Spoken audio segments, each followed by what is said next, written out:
에스더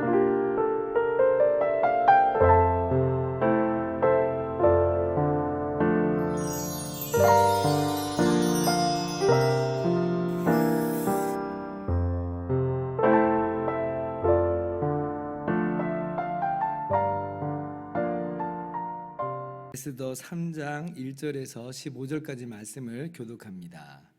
그 후에 아하수에로 왕이 아각 사람 함무다다의 아들 하만의 지위를 높이 올려 함께 있는 모든 대신 위에 두니, 대궐문에 있는 왕의 모든 신하들이 다 왕의 명령대로 하만에게 꿇어 절하되 모르드게는 꿇지도 아니하고 절하지도 아니하니, 대궐문에 있는 왕의 신하들이 모르드게에게 이르되 너는 어찌하여 왕의 명령을 거역하느냐 하고 날마다 권하되 모르드게가 듣지 아니하고 자기는 유다인임을 알렸더니 그들이 모르드게의 일이 어찌 되나 보고자 하여 하만에게 전하였더라.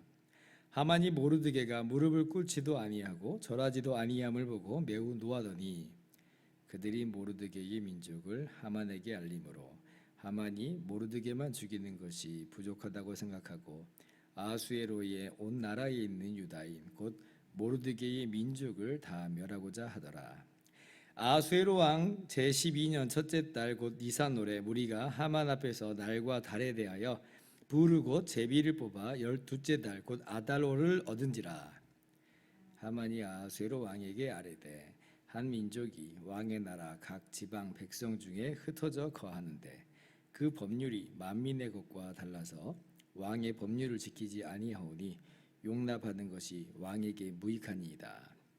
왕이 옳게 여기시거든 조서를 내려 그들을 진멸하소서. 내가 은 1만 달란트를 왕의 일을 맡은 자의 손에 맡겨 왕의 금고에 드리리다 하니, 왕이 반지를 손에서 빼어 유다인의 대적 곧 아각 사람 함무다다의 아들 하만에게 주며 이르되 그 은을 내게 주고 그 백성도 그리하노니 너의 소견에 좋을 대로 행하라 하더라. 첫째 달 13일에 왕의 서기관이 소집되어 하만의 명령을 따라 왕의 대신과 각 지방의 관리와 각 민족의 관원에게 아하수에로 왕의 이름으로 조서를 쓰되 곧 각 지방의 문자와 각 민족의 언어로 쓰고 왕의 반지로 인치니라. 이에 그 조서를 욕졸에게 맡겨 왕의 각 지방에 보내니 12째 달 곧 아달월 13일 하루 동안에 모든 유다인을 젊은이 늙은이 어린이 여인들을 막론하고 죽이고 도륙하고 진멸하고 또 그 재산을 탈취하라 하였고, 이 명령을 각 지방에 전하기 위하여 조서의 초본을 모든 민족에게 선포하여 그날을 위하여 준비하게 하라 하였더라. 같이요, 역졸이 왕의 명령을 받들어 급히 나가매 그 조서가 도성 수산에도 반포되니 왕은 하만과 함께 앉아 마시되 수산성은 어지럽더라. 아멘. 할렐루야. 하나님의 크신 은혜와 평강이 오늘도 변함없이 여러분 가운데 가득 넘치기를 주님의 이름으로 축원합니다. 오늘 말씀도 그 후에라고 하는 단어로 시작을 합니다. 1절 보니까 그 후에 아하수에로 왕이 아각 사람 함무다다의 아들 하만의 지위를 높이 올려 함께 있는 모든 대신 위에 두니, 이러죠. 그 후에 이날이 그러니까 언제인지 정확히는 잘 모릅니다만은 그러나 대략적인 연도는 알 수가 있어요. 7절 보니까 아하수에로 왕 제12년이라고 하는 표현이 나와요. 에스더가 왕후가 된 것은 2장 16절 보니까 아하수에로 제7년 그랬어요. 그래서 하만이 높임을 받은 이때가 이제 7년, 아하수에로 왕 7년에서 12년 사이겠구나라고 하는 것을 우리가 아는 거죠. 그런데 지금 이렇게 하만이 제2인자로 등극하기 이전에 어떤 일이 있었냐면요, 2장 19절 이하를 보면 모르드게가 아하수에로 왕을 암살하려고 하는 두 내시의 음모를 이제 발견하죠. 그래서 왕의 목숨을 구해준 사건이 있어요. 그러면 이제 왕 입장에서는 이게 얼마나 고마운 일이에요. 자칫 모르드게가 미리 알려주지 않았으면 몰랐을 거고, 그러면 아마도 이제 암살당할 수 있는 그런 어려움이 그에게 다가왔을 수도 있잖아요. 그러면 이제 모르드게에게 이걸 알려준 것이 고마워서 뭐 좋은 관직을 내리든지 아니면 뭐 재물을 상품으로 주든지 이제 그래야 되겠죠. 분명 그 사건이 궁중일기에 기록이 됩니다. 의미가 있었다는 거예요. 그러나 모르드게는 아무런 포상도 내리지를 않아요. 물론 모르드게가 뭐 포상을 바라고 뭐 하는 일은 아니었지만, 근데 이제 뭐 좀 섭섭한 마음이 자신도 모르게 들 수 있지 않았겠나 생각을 해봅니다. 우리도 종종 그러잖아요. 뭘 바라고 뭐 하는 건 아닌데, 근데 아무도 나의 수고와 노력을 안 알아주면 뭔가 조금 섭섭한 마음이 조금 들기도 하잖아요. 그래도 뭐 우리는 그러려니 하고 지나갑니다. 뭐 상 받으려고 하는 거 아니니까 그러면서 모르드게도 그렇게 지나간 것 같아요. 그런데 오늘 3장 말씀을 보니까 그런 모르드게에게 상은커녕 시련의 날이 찾아온 거예요. 어떤 시련이냐? 하만이 왕 다음에 제2인자의 위치에 올랐어요. 뭐 사람이 그냥 그런 위치에 어떤 사람이 더 올라갈 수 있지라고 생각을 할 수 있지만, 근데 하필 하만이에요. 그리고 왕이 하만을 위해서 지금 다른 신하들에게 하만에게 절을 하라고 하는 명령을 내립니다. 이게 여러분 일반적인 명령은 아니에요. 왕에게 절하는 거는 뭐 이해가 되죠. 그 당시 사회 속에서. 근데 지금 왕 다음에 이제 신하에게 절을 하라, 이런 명령은 굉장히 낯설어요. 같은 신하에 불과한데 하만에게 절하라, 일부러 왕이 명령을 내렸다는 거예요. 그러니까 왜 그러면 이 하만에게 절을 하라고 명령을 내렸겠는가라고 할 때에 그 힌트가 지금 이 하만이 아각 사람이다라고 지금 기록이 되어 있어요. 아각 사람. 그러니까 아각 사람이라고 하면, 아각은 어떤 사람이냐면 이 사무엘상 15장을 보면 이제 아말렉 왕 아각 이렇게 나와요. 아말렉 왕 아각. 그래서 이 아각 사람 하만은 아말렉인의 후손이고, 그리고 아마 아각 왕족, 아각의 후손 왕족이었을 거다. 이제 이렇게 생각을 한번 해볼 수 있다는 거죠. 그러니까 정통 페르시아인은 아니에요. 정통 바사 제국 사람은 아니에요. 그러니까 다른 바사 제국의 관리들이 못마땅할 수 있잖아요. 갑자기 우리 민족도 아닌데, 피지배 민족인데 갑자기 2인자로 올라가면 다른 신하들은 그 못마땅할 수 있죠. 충분히. 그러니까 하만의 그 지위를 공고하게 해주고, 하만에게 힘을 실어주고자 아마도 이제 하만에게 절하라, 이렇게 이제 왕이 명령을 내린 것으로 우리가 추측을 해볼 수가 있겠습니다. 그런데 이제 이게 이스라엘 민족 입장에서는 이 아말렉이 어떤 민족인지 좀 알아야 돼요. 아말렉은 이스라엘에게 철천지 원수 민족 중에 하나예요. 출애굽기 17장 보면 이스라엘이 애굽에서 출애굽해서 그 400년간 종살이 하다가 출애굽해가지고 가나안 땅을 향해 가는 중이잖아요. 이제 막 출애굽했으니까 이스라엘이 무슨 힘이 있겠어요? 무슨 뭐 전쟁을 해본 적이 있어요? 군사훈련을 받은 적이 있어요? 아무것도 없어요. 그런데 그렇게 가는 중에 아말렉 족속이 이스라엘의 그 행렬의 뒤쪽에 처진 사람들, 약한 사람들, 안 그래도 약한데 거기에서도 처진 그 약한 사람들을 공격하고 약탈하는 그런 일이 있었습니다.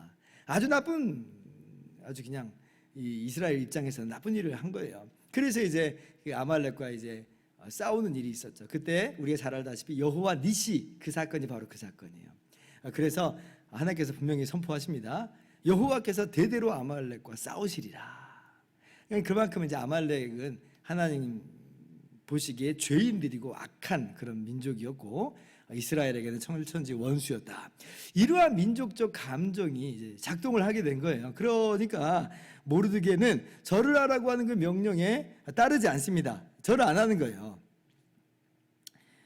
마치 뭐 예를 들면 옛날 일제 강점기 시절에 일제 총독에게 절을 하십시오. 그러면 그 내킨 사람이 얼마나 있겠어요? 없겠잖아요. 마치 그러한 감정이라 생각을 하면 될 것 같아요. 모르드게가 절한다고 해서 죄가 되는 건 아닙니다. 우상에게 절하는 건 죄지만, 그러나 사람에게 절하는 건 인사잖아요. 그러니까 그게 이제 죄다, 그건 아니에요. 그러나 모르드게는 절을 안 하기로 결심한 거예요. 절을 안 하기로 결심한 거예요. 마치 술 마시는 게 죄입니까? 아니요, 술 마시는 건 죄가 아니죠. 술 취하는 건 명백하게 죄지만 술 마시는 것 자체는 죄가 되진 않아요. 그래서 술을 마시다 보면 술이 취하니까 아예 어떤 이제 우리가 결심을 서로 하냐면, 나는 아예 처음부터 술을 마시지 않겠다, 이렇게 결심을 하는 거죠. 술 마시는 것 자체가 죄가 아닌데도 마치 그런 것과도 같아요. 나는 절을 하지 않겠다라고 이제 결심을 하는 거죠. 근데 이제 돌아온 건 뭐예요? 하만이 그 이야기를 들었어요. 모르드게의 민족을 들었어요. 유다인이라는 걸 알았어요. 그러니까 하만이 모르드게뿐 아니라 이제는 유다인 전부를 쓸어버려야 할 결심을 하게 됩니다. 아마도 하만 역시 민족적 감정이 그 안에 개입한 것처럼 보여요. 그래서 지금 왕에게 요청을 합니다. 유다인 이 사람들은 왕에게 무익한 민족입니다. 쓸어버려야 됩니다. 그래서 허락을 받아내요. 11개월 뒤인 12월 13일 날 유다 민족을 누구든지 공격할 수 있고 약탈할 수 있고 다 죽여버리라는 거예요. 다 죽여버리라. 끔찍한 명령을 이제 내린 거죠. 굉장히 잔인한 일이에요. 하만에게 모르드게가 하는 게 못마땅했으면 아니 모르드게만 가지고 하면 되잖아요. 근데 왜 모르드게를 가지고 유다 민족 전체를 진멸해버릴 계획을 하는가? 아주 하만의 마음속에 얼마나 끔찍한 생각이 자리 잡고 있는지, 또 그것을 허락하고 있는 왕은 또 얼마나 정말 끔찍한 사람인지, 끔찍하고 두려운 일들이 저지르고 이제 납득할 수 없는 그런 명령을 지금 하만과 아하수에로 왕이 내리고 있는 겁니다. 여러분 보세요. 모르드게는 상도 못 받았어요. 상도 못 받았는데 근데 도리어 하만이 높아지고, 그리고 하만에 의해서 자신뿐 아니라 자신 때문에 졸지에 이 유다 민족, 유다 사람들이, 이스라엘 민족이 전부 다 죽게 생겼어요. 어떻게 이런 일이 있을 수 있습니까?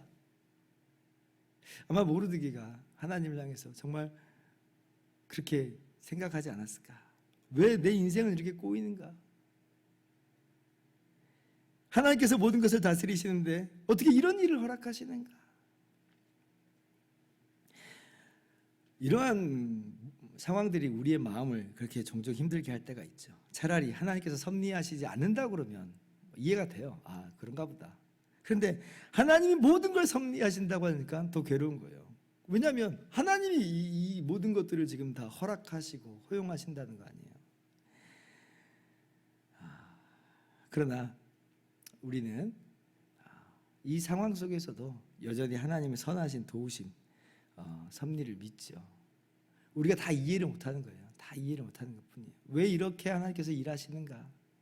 납득은 안 되고 이해는 안 돼요. 그러나 우리는 믿습니다. 하나님은 여전히 만물과 만사를 통치하시는 주권자가 되심을 믿어요. 그리고 다만 우리가 다 헤아리지 못할 뿐이다.